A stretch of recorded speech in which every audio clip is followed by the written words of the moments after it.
Thank you very much for your time.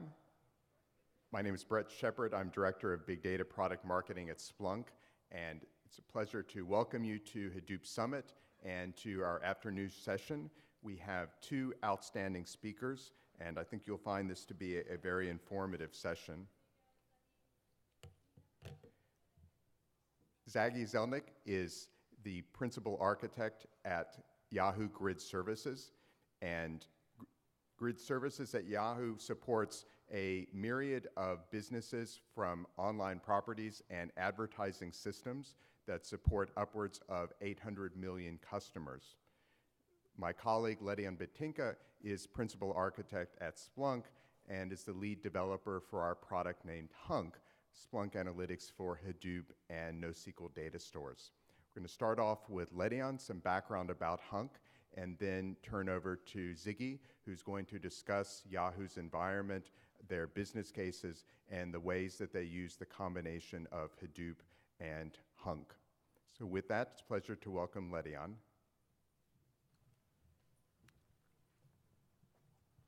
Hello, everybody. Thank you, Brett. So I'll start off with covering what Hunk is, and then transition to Sagi for him to cover some of the use cases that they have at Yahoo. So what is Hunk? Right? Hunk starts off as being an integrated platform for analyzing data. And what do we mean by analytics platform there? Hunk gives you the ability to explore, analyze, visualize, create dashboards and reports, maybe share some of these, some of the work that you have with other colleagues at work, cooperate with other colleagues at work to analyze some of the data that you have in Hadoop. And it also supports, it does not just support Hadoop, it supports a wide variety of data stores. Hunk started off as being an analytics platform on top of Hadoop, but soon we realized that there's a vast majority of data sets that are sitting out in other data stores, be it other NoSQL data stores, whether it's Mongo, Cassandra, CouchDB, or what have you. So with that, it's a fully featured integrated product. So it has authentication, authorization, it secures your data, and it gives insights for everyone in your company. So it's very easy to set up.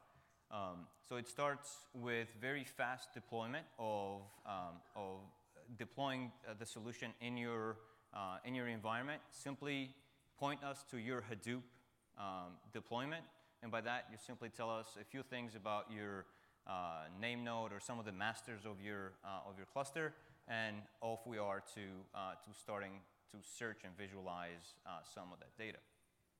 And there's a couple of blog posts out there, one of them authored by me, that shows you or walks you through how you can get started and go straight to analytics within an hour, right? From download to analytics within an hour. It gives you the interface for. Can I get a show of hands? How many people are familiar with Splunk? All right. Wow. Okay. So this interface would look pretty familiar to you guys. For those that are not familiar with Splunk, there's a search bar where you could type your query. It's not just a query about picking up results. You could have processing that data. So we have SPL, what we call its search processing language. It couples the ability to fetch data as well as post-process that. It gives you a timeline. You can see the raw events, and then you also have some high-level statistics for each of the fields that we have discovered. And this provides you with the ability to do a lot of ad hoc searching or ad hoc analysis. But not just that, we have a lot of powerful dashboards that you can create, and you could share, and you could send them out as emails, or you could print them out. And a lot of the skills that apparently a lot of you guys in the room have with Splunk are directly reusable in Hunk as well, because it's the same exact interface, it's the same exact query language, and it kind of goes even straight to the self-service. That is one of the missions that we have lately at Splunk, is kind of go more towards self-service and providing everybody in your organization with the ability to play with the data themselves.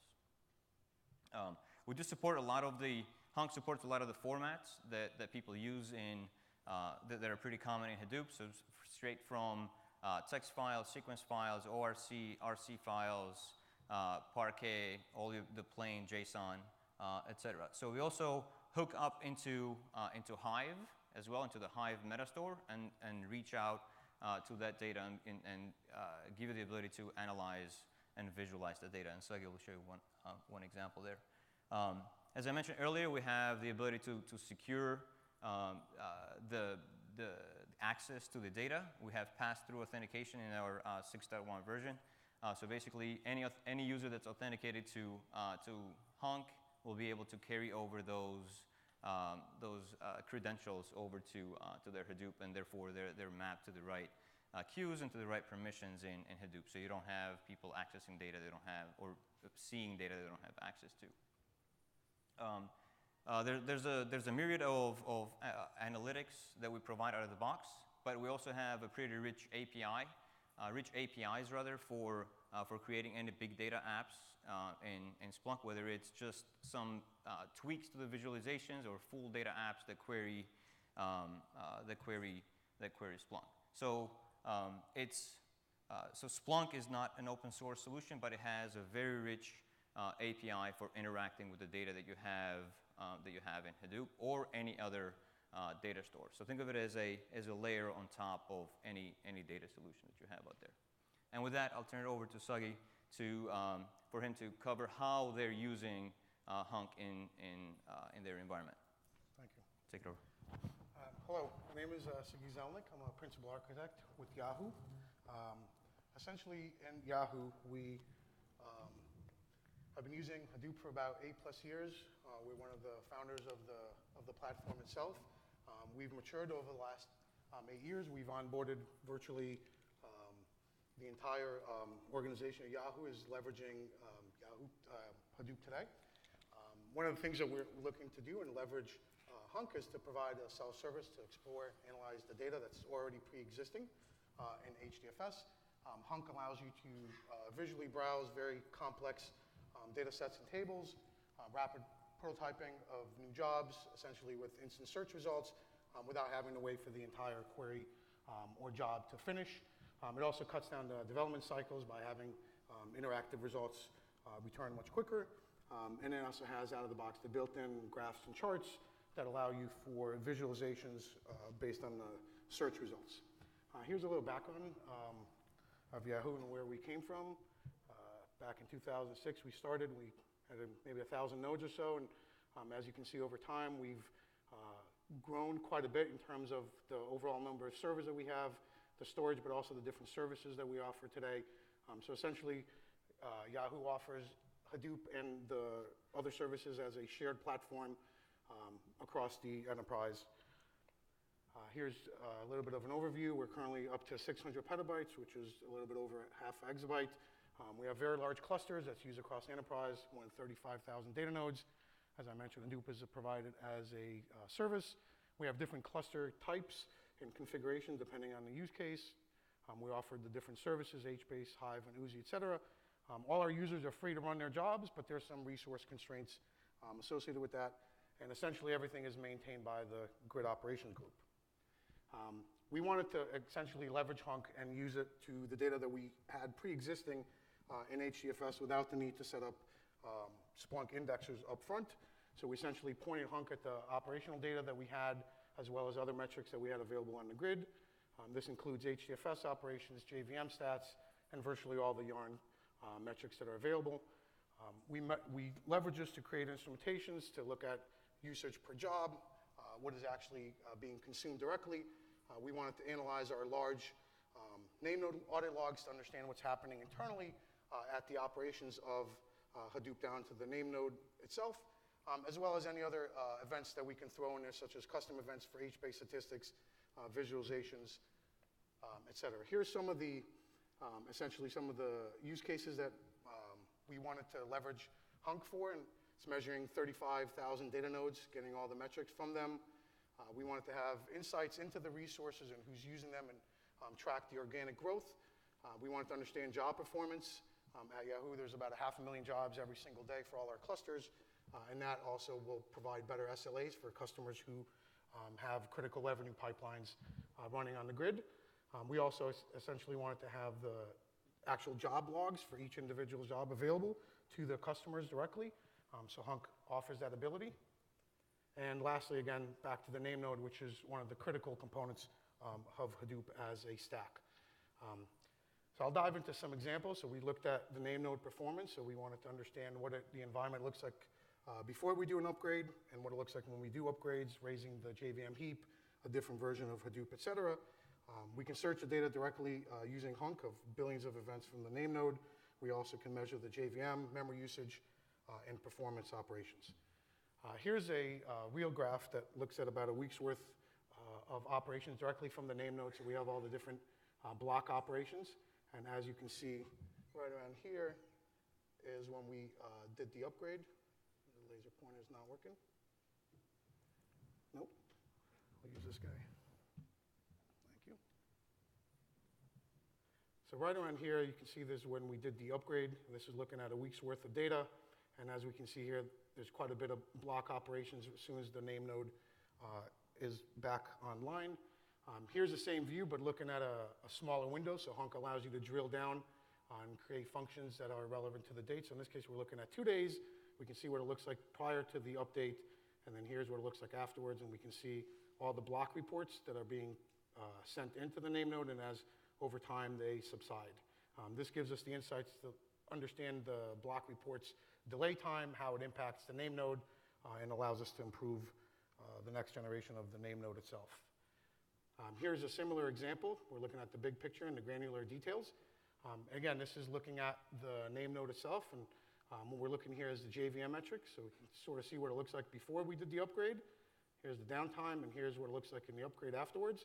This, again, is related to the garbage collection, so we can actually see what it looks like the characteristics after the upgrade.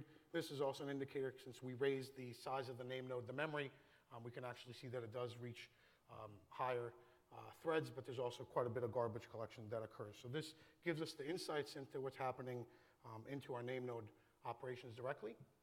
We also wanted to understand essentially who's making name node calls, what type of commands are actually being issued, so we can measure if there is any sorts of abuse. So we can see how many calls are being made, RPC, remote procedure calls, which IP are they coming from, which host are they coming from, is there a customer who potentially is doing something nefarious, so we can identify who and where they're coming from. And then we can search and visualize virtually any data. In this case, we're looking at specific name node metrics, but we're leveraging this to look at substantially other metrics that we have available today directly in HDFS without the need of indexing the data up front. Here we pointed Hunk at looking at, again, back to the name node logs, but in this particular case, we started observing some performance issues at the name node. This is in our largest cluster with 4,000 nodes. And what we found is these are the RPC calls per user. Each color represents a different user. To protect the innocent, they're removed. But essentially, we can see that this purple guy is by far doing huge amounts of calls compared to anybody else. This is a stacked view. So obviously, this guy is doing something very, very bad. After we identified who they are and made the changes and worked with them directly. Go to the next. No? Next. There we go. So now, using the same date period, but we actually drilled into the operations into a lower granularity, and we can see once the fix was implemented, the drop, and they're no longer making those abusive calls relative to anybody else. So this, again, we're looking at billions of events using Hunk as the search mechanism. We're able to derive the results and visualize that ability. Some of the next things we wanted, again, to understand, this is specific, keep in mind, to Hadoop operations that we wanted to leverage Hunk right away because we do run the grid. We found Hunk to be quite insightful by looking at different metrics. So here I'll discuss some of the queue insights. At Yahoo, we use the capacity scheduler, which is essentially a way of ensuring that a particular queue itself can have allocated resources, potentially more if necessary for revenue-sensitive pipelines. So we wanted to understand who's using it. Also at Yahoo, we run all our clusters are Yarn. We have some of the largest Yarn customers in the world, and we also run different things on Yarn, such as Spark and others. So we wanted to track every part of the framework itself using Hunk. We also can get now immediate queue performance and the configuration, looking directly at the job history service, so we can actually understand what's happening for every single job, where are the hotspots, how much are they using, looking at the trends so we can better enable the capacity management, which overall also allows us to better manage the utilization, the hardware purchasing, procurement, et cetera. We're leveraging to understand what's happening across all our clusters, as well as the better queue utilization, which improves SLA for the customers. Here's an example of how we visualized our queues. We wanted to look at essentially the last week. Each color here represents a different queue, so we can see stacked over time how well the growth is happening. Is there an abusive queue that's consuming more than others? This gives us that visualization ability into the actual queues and their utilization per the customer. The next thing what we wanted to do is essentially provide this to our internal grid customers as a self-service tool, so they can go ahead and analyze their jobs, they can measure their performance, they can track their trends, as well as they need to do capacity analysis for future projects. They can leverage this to see what is happening with their current use, how their growth is happening, and where it makes sense to do some performance tuning.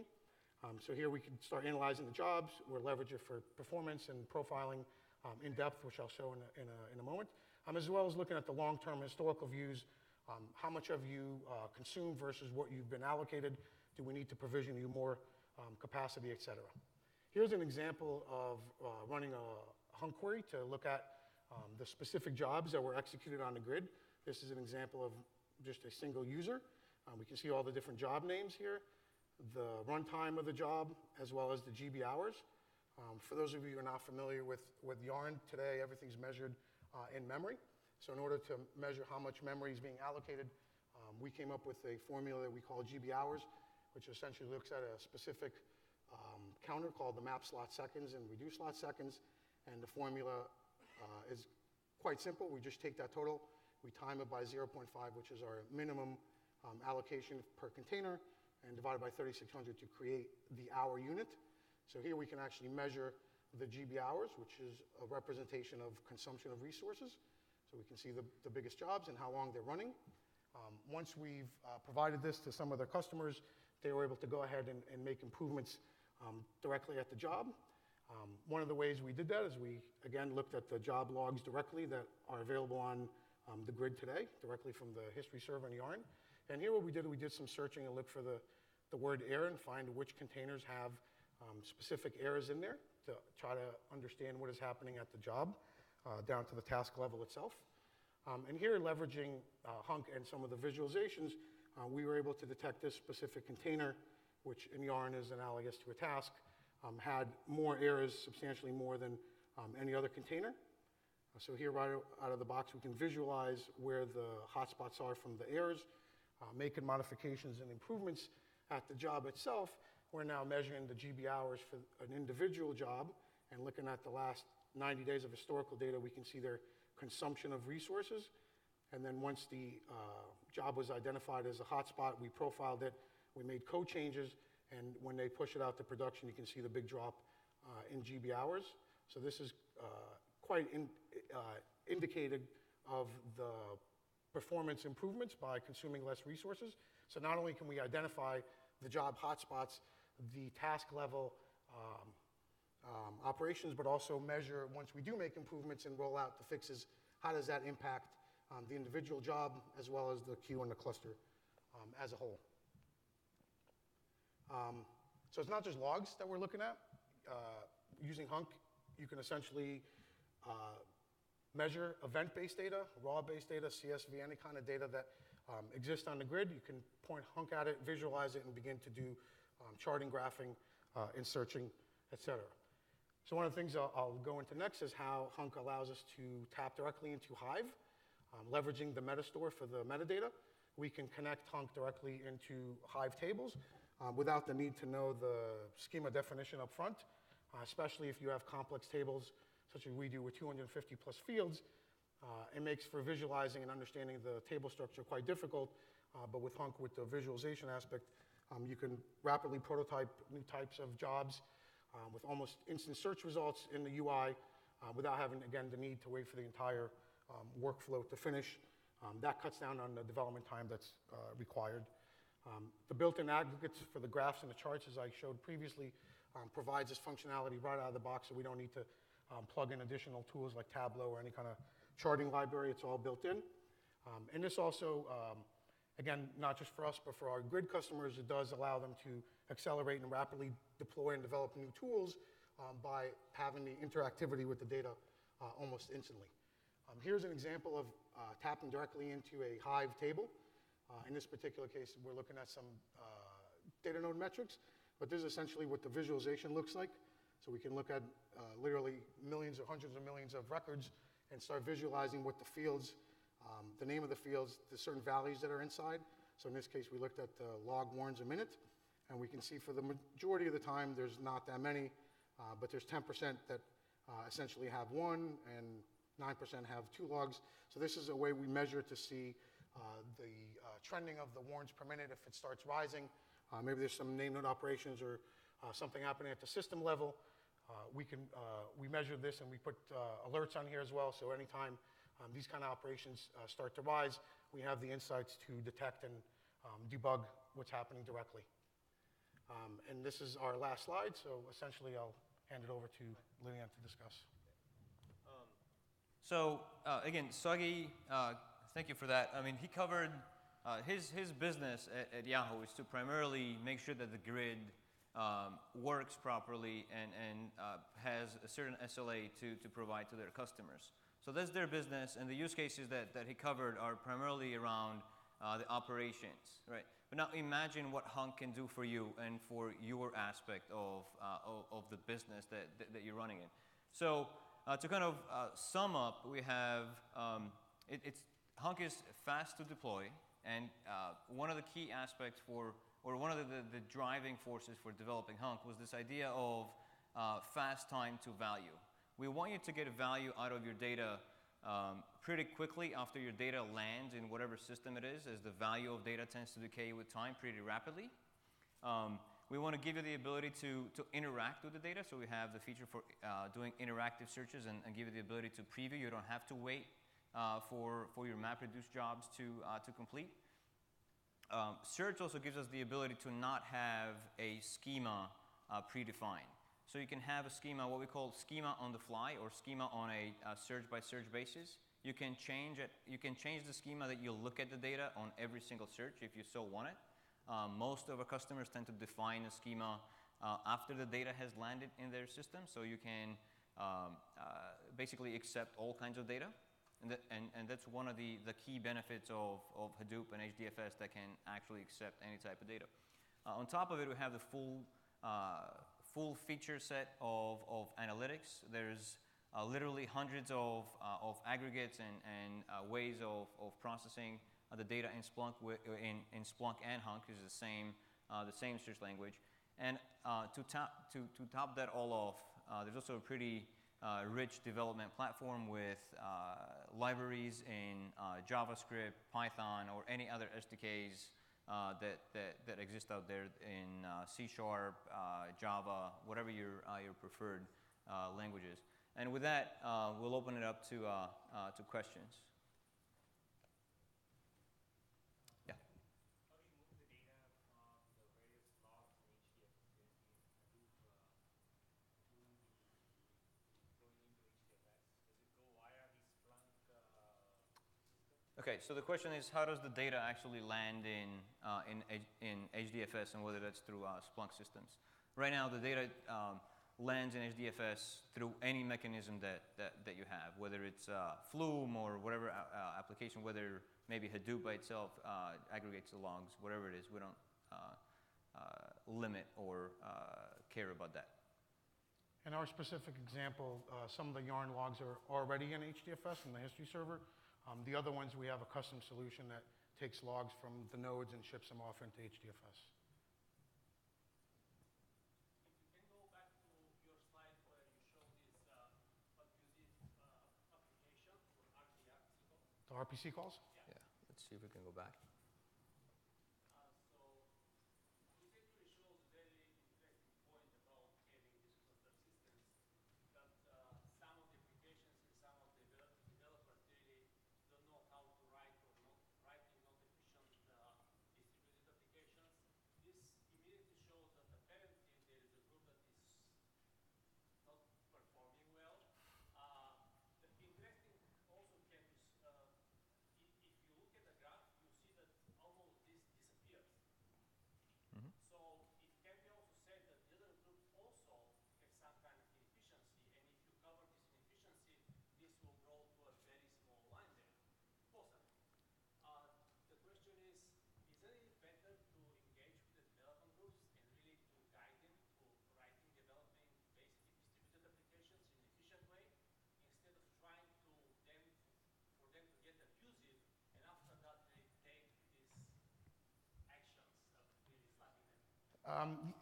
Yes and no. So at Yahoo, we leverage Hadoop for a variety of business platforms, right? From research to production and so forth. It's very difficult to get a set of developers to follow best practices where they might be doing something completely different for their use case than somebody else. We do offer some internal best practices, but for the most part, it's up to the individual developers and organizations to understand how Hadoop works, to take advantage of the features. This is, again, as you mentioned, after the fact, but it does give us those insights into better understanding what's happening, so we can work with the developers to educate them on these kind of things, yes. So it's a mutual thing. Yes? Have you incorporated any of this to say some near real-time feedback, or do you manually run these reports after the fact? So if something's going wrong, can you detect it when somebody runs a report, or do you have automation? So there's no real time in Hunk per se, because Hadoop is a batch system. But the data latency essentially is, as soon as the data makes it onto HDFS, you can begin to have Hunk search the data. So we do have some automated searches that do run every hour and look at an hour's worth of latency. So that is part of the key functionality in Splunk, having the ability to have alerts and reports that get sent out to you hourly, or the alerts feature. But again, as Sagi mentioned, in the aspect of real time, Hunk is as real time as Hadoop is, depending on when the data lands there. We'll be able to query it. Yes. So this is pure indexing approach. This isn't like in-memory kind of profiling. Right. I didn't go into the detail of Another thing before okay. I finish my question, Sorry. it isn't in here either, is kind of the Splunk cluster size and Splunk architecture in order to yield this result. Okay. So kind of two questions there is, what is the indexing or what type of processing we do at the data, and then a cluster size to get this performance, or the Splunk side of the deployment. The first question around indexing, in Hunk we have this technology that we call virtual indices, which is think of it pretty similar to what virtual memory is to real memory. So basically, we have a pointer to where the data lives. There's no pre-processing at all that we do to the data. So you just store your data in HDFS, and then we'll be able to process it, to access it in a similar way to how we do it in Splunk. That said, we do lose the ability to do needle in haystack searches efficiently, right? It would give up something. However, that has zero cost or there's no cost at indexing time. Now, Hadoop clusters tend to be much larger than Splunk deployments. So that's one of the key benefits that you get there is the massive amount of resources that Hadoop does a pretty good job at allocating to a job, depending on whatever constraints you put at the queue. In terms of deployment, usually Hunk is deployed as a search head only. So you have one node that's accessing however big your Hadoop cluster is. Now, obviously, the larger the Hadoop cluster, the better the performance is. I'm sorry, I have to ask. So it's Go ahead. actually leveraging the MapReduce infrastructure to do its indexing into the. So there's no indexing per se. Let me answer this. So essentially, there's two components to Hunk. That's the data storage and the data accessibility. Data storage is independent of indexing. You just throw the data in HDFS, independent. Or if you already have pre-existing data, there's no indexing up front. You point the virtual index into the location of HDFS, and when you run the search, it will use Hadoop streaming, and it does submit a job, which does use MapReduce as the paradigm itself to not only access the data, but search on the data itself. So analogous to having a 50 Splunk cluster, you just throw the data in HDFS, and from there, you're good to go. There's no indexing up front. That's what I mentioned. We didn't want to go and buy 100+ machines just to do this kind of analysis. So using our existing clusters for Hadoop, we're essentially able to leverage that, use Hunk with the search head, and point at the data. Exactly. And we do push, so as part of we do use the full MapReduce functionality as well. So we push as much computation. So for every search that you run, we push as much computation as possible to the task trackers or nodes in Yarn. And this is why we can look at a week or two or a month worth of data, where if you look at Splunk itself, you may have a hard time looking at 3 months worth of large data Using Hadoop and MapReduce, we're essentially able to store more data without the upfront cost. So if you want to take, say, a petabyte of data, so maybe too large, maybe a terabyte of data, and throw it in Splunk indexers, you'll need machines to index upfront the data before you can search and visualize it.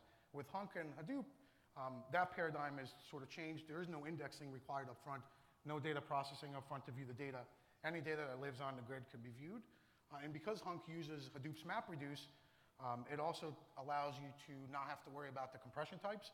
So if your files are bzip or gzip or LZO on the grid, Hunk uses the MapReduce, so it'll take care of the decompressing, as well as if you want to split and have large mappers read a chunk of the compressed data, it does that as well. There's a question back there. Yes. The question is, can you search across clusters with Hunk?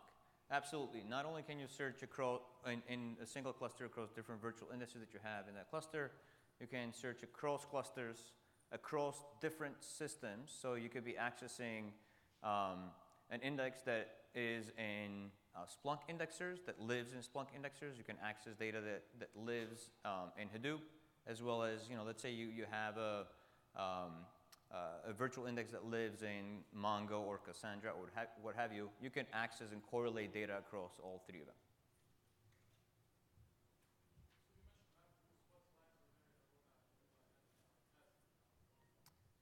Can you repeat the question a little louder?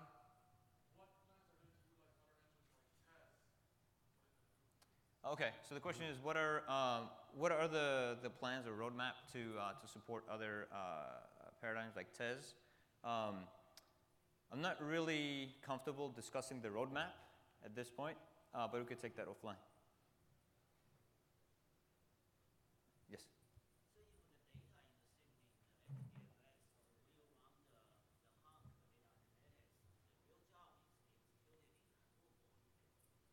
Is the real job what in Hadoop?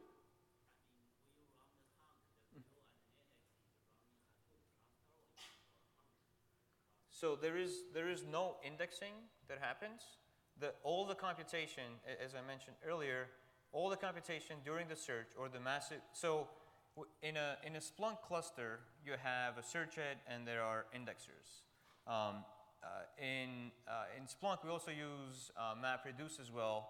The paradigm, not the implementation, for pushing as much work as possible to the end nodes. In Splunk Enterprise, the end nodes are indexers. In Hunk, the end nodes are the nodes in Hadoop cluster. So we push out all the processing of the data at search time. There's no index time in Hadoop. And the only thing you do is you just copy data into Hadoop, or somehow get your data in Hadoop and we'll be able to process it. And the answer is yes, it does actually submit a MapReduce job directly to Hadoop. And there you can look at the history server and look at the Splunk job itself that's run for Hunk. So there's no indexing up front, and all the indexing and all the computation is done in the MapReduce job itself. So you do submit a job directly to the resource manager in Yarn. It does spawn a real job with MapReduce tasks that individually look at your data components, and then it gets streamed back into the search head. Yes.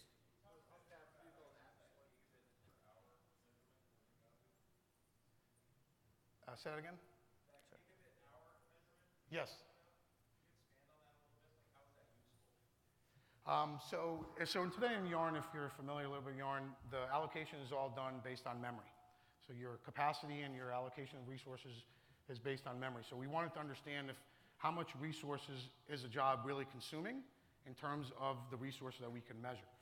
There are some counters today in Yarn that are essentially from Hadoop 1, and that is the map slot seconds and reduce slot seconds. That counter just is a counter that keeps counting, essentially, and it represents what we measure is how much memory was actually consumed. So if you have a task that runs open a certain amount of time, we can equate that to a particular usage of memory. So the formula essentially looks at that counter. We time it by 0.5, which is the minimum container allocation today in our clusters, which is half a gig. So if you ask for the smallest size task, you'll get half a gig. And divide 3600 is essentially to create an hour unit. So again, we're not talking about per hour. This just looks at a unit called GB hours. And again, this is for the entire duration of the task. You can break it down into per hour. We can also sum it up per hour. But essentially, this is the unit that we measure resource consumption across the clusters. You got a question? Got it? Can you use the pre-built Splunk apps for Hunk? So question, can you use the pre-built Splunk apps for, Which ones? for Hunk? A lot of it depends. So there are a few search commands that do not work in Hunk, primarily because we cannot guarantee the time order. Splunk has a very hard guarantee on the order that it returns events. Specifically, it returns them in descending time order. So apps that actually use some of those features are not going to work. A lot of the apps, partially they're not going to work, or those components are not going to work. Some of the apps also include data inputs as well. So those are not going to work because you don't have any input layer, at least at the moment. Some other apps do use real-time searches, for example, and real-time alerts, but a vast majority of them should work. Again, depending on what the app is building or what it's using. Okay. Any other questions? Yeah. So can you give us just a sense of how fast is the profiling of the data, especially everything you're talking about? Can you repeat how hard? Fast data profiling. Okay, how fast data processing is? Oh, data profiling. Is this specific to their environment or to? Basically, you mentioned that you published Hive Investor and any type of underlying data format, let's say, and then you basically profile the data on the cluster based on using Hub. Right. That's specifically to their use case. Yeah, it depends on the type of a data it is and the kind of search that you execute. But for the most part, it's equivalent to running a pig job or a Hive query. Under the hood, it still uses the Hadoop paradigm. So it's as fast as your Hadoop clusters, depending on your workloads, size of the clusters. But for all intents and purposes, it's equivalent to executing a pig job or a Hive query. Does what? Okay. Yes. Since you are not pre-indexing the data on Hunk, how is the performance compared to Splunk itself? Okay. So performance question with Splunk. As in most performance comparisons, if you want the right answer, it depends. In a lot of cases, it depends on your cluster size. Are you comparing two cluster sizes that are the same? What type of searches are you running? If you're doing needling haystack type searches, Splunk is going to outperform Hunk dramatically in many cases. However, when we flip the use case into, hey, we're going to be doing long-term trending and we're going to be processing massive amounts of data, we're going to be touching almost every single record on this data set, then Hunk will outperform in many cases, even for the same cluster size, because of the way that Hadoop allocates resources. So for example, if you have a completely unutilized Hadoop cluster, Hadoop will happily give you all the resources, will allocate all the resources to your job. On the Splunk side, we're cognizant of the fact that, hey, there are other users or there are other jobs that could be coming in, so we constrain how much resources we allocate to a job, and in most cases, you end up being one core per indexer per search. It depends on the search type and the large data. So if you're looking at a month's worth of data and your search is very dense, Hunk is exponentially better than Splunk. Splunk will defeat Hunk only when you're doing a very rare type of search in a small time windows. Right. Just to give you some numbers, it's just as a back of the envelope, for a single mapper in Hunk can go at roughly about 30 to 50,000 events per second that it can process. Again, back of the envelope, it depends a lot on the type of search that you're doing and what kind of processing you're doing with that data. Yep. What are the visualization types that you allow with Hunk? Like There's, okay. Question is, what type of visualizations we offer? We offer the full stack that Splunk Enterprise offers, which is all kinds of charts, maps, all stacked, unstacked. Scattered You have by, so- scattered gauges, spark lines. I don't have a list handy, but I'm sure you can. Yeah. Yeah, and there's also a pluggable, the Splunk UI is modular, so you could plug in your own visualization. Like you could plug in D3 if you're using them, right? Other questions?